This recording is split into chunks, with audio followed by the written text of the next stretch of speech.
How did he get up there? How was he able to bypass the alarm systems on the doors? What was wrong with the footage from the elevators?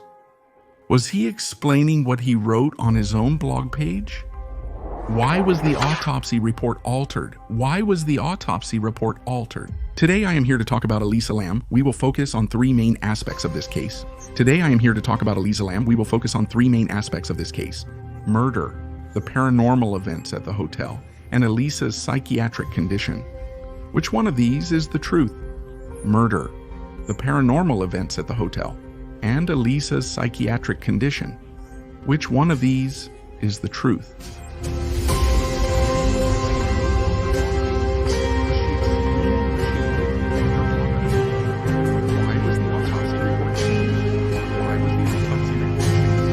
How could a scene in the movie bear such a striking resemblance to the real events, the dark past of the hotel?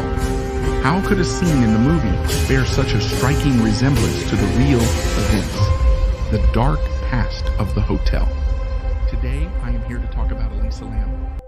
It was just the beginning of February 2013. In the Cecil Hotel in Los Angeles, an issue was noticed towards the evening.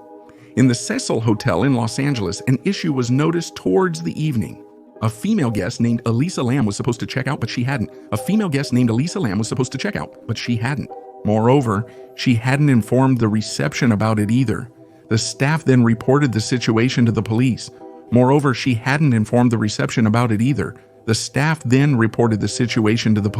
The police examined the 4-minute elevator footage of Elisa Lam, which was the first clue they found in clarifying the incident. The footage was quite chilling, because after Elisa entered the elevator door wouldn't close, and Elisa was acting as if she was running away from something. No matter how much the police investigated, they couldn't make much sense of the footage beyond some natural interpretations. The hotel had insufficient cameras, with some not functioning. The police interviewed the staff and the people at the hotel, but they didn't come across any suspicious traces. The only thing they had to find Elisa was this footage from the elevator. Elisa was still missing and no one knew where she was. On February 15th, the elevator footage was publicly released by a police officer. The footage was viewed millions of times on social media within just a few days, and articles were written about it. What happened in the footage was found intriguing by some and unsettling by others. 4 days later, on February 19th, a strange complaint was received from customers staying at the Cecil Hotel. Some of them mentioned the water, reported that the taste had changed and sometimes it flowed in a dark color. One of the hotel staff went to check what happened to the water tank on the roof. He was utterly shocked by the scene he saw afterward, because inside the water tank was the lifeless body of a woman. After the forensic experts arrived at the scene and provided information, it was confirmed that this was Elisa Lam. But what really happened to her? Did she go up to the roof and enter here herself? Or did someone choose this to end her life and make her disappear? The answer to everything would come out with the autopsy report. On June 19th, about 5 months later, the autopsy reports were released. The report stated that Elisa had lost her life due to drowning. Was the cause of her death drowning? The answer to the question of how this happened was written in the report as an accident. This decision, made on June 15th, was revised 3 days later on June 18th, and the cause of death was updated to undetermined. Even after 8 years have passed, how Elisa Lam lost her life is still not fully known today, but perhaps some things were overlooked. Now, together with you, we will retrace all these events and try to uncover unnoticed details, because there are so many things that go unnoticed.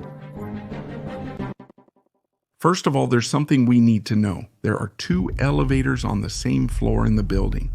Elisa calls the elevator from outside and starts waiting. Then she sees the elevator on the left arriving and steps inside. Actually, the mystery begins right here, because as soon as she enters the elevator, she presses multiple buttons instead of just one and waits. These are the buttons indicating the floors of the elevator. When Elisa enters, she presses the buttons in the middle section in a single row from top to bottom. If you look carefully, you can see the light blinking when she presses the topmost button in the middle. This indicates that Elisa is currently on the 14th floor. But why did she press multiple floor buttons instead of just her desired floor? We'll address that shortly. Let's continue watching. After waiting for a while, Elisa notices that the elevator isn't moving and quickly checks outside. Elisa steps outside and looks to the right meaninglessly. But for someone to hold the elevator, they would need to be standing on the left side. Then Elisa leans against the wall and clasps her hands. She is definitely anxious. Either she hears a sound from outside or she's hiding from someone. Then she moves to the very corner of the elevator to avoid being seen. She cautiously steps outside again and this time observes the left side.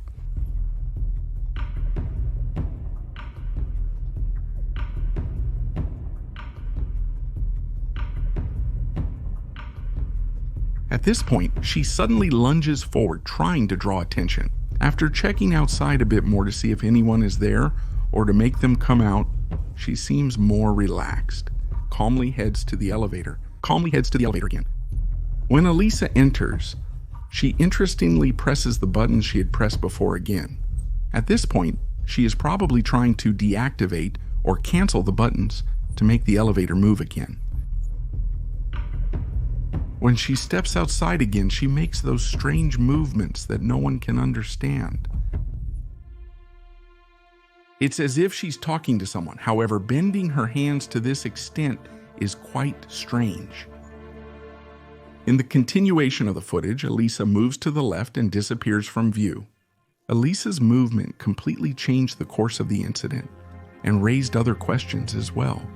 While it was thought that Elisa Lam was running away from someone, it was later stated that she had bipolar disorder. It was also thought that she was trying to communicate with someone unseen. So what exactly was Elisa doing at that moment? When we carefully examine the footage, a foot appearing on the ground just before Elisa exits the frame draws attention. Elisa was turning to the left, but how was this foot, which is partially visible, so close? And if this belonged to Elisa, considering Elisa's turning angle, how could she have done this? Was there someone else there besides Elisa? While researching this topic, I watched the video again and saw that Elisa, at this very point, turned back to the elevator and placed her foot in the same way as she turned. This turn might have been her unique movement, or she was simply used to turning that way. But ultimately, it was definitely Elisa's foot, and there was no one else there but her. But while the elevator footage was being examined, another mystery emerged. During the recording in the elevator, the time indicator appeared to be strangely distorted. But after a brief analysis, what the indicator says can be understood. January 1st, 2013. The time is midnight 00:22:03. When a clock was added to the footage to clarify the time, an error emerged. So much so that as time progressed, it was not synchronized with the footage. The original footage had somehow been slowed down. When the video was brought back to its real-time flow, this became much clearer from Allison's movement speed. When the footage was reanalyzed after Allison exited the elevator, at timestamp 0:24:04, the time skips 55 seconds and continues from 25. It turns out there is exactly a 55-second interruption in the footage. In fact, there are 3 more time skips of 3 seconds each visible afterward. After all this, we see the elevator closing and descending floor by floor to the pressed buttons. Actually, at this point, it becomes clear why the footage was slowed down. The footage appears to have been slowed down to make it less obvious that the 4 minutes of flowing time were cut. This suggests that something was planned and that Elisa's death was being covered up. Actually, things may not be as they appear. A detective assigned to the case from the Los Angeles department stated in a press release, following the pressures regarding the matter, that besides Elisa Lam, there were 2 other men in the video. They were interrogated, and since they were found unrelated to the incident, they were removed from the footage. Was this statement true, or was something being covered up? It was strange that there was only the elevator footage while investigations into the incident were ongoing. Why were there no recordings of the hallways, entrances, and exits? While I was continuing my research, I found that 7 months before Elisa's death, in July, in 2012 at the Cecil, footage taken by someone staying on the 14th floor of the hotel completely changed the course of the incident.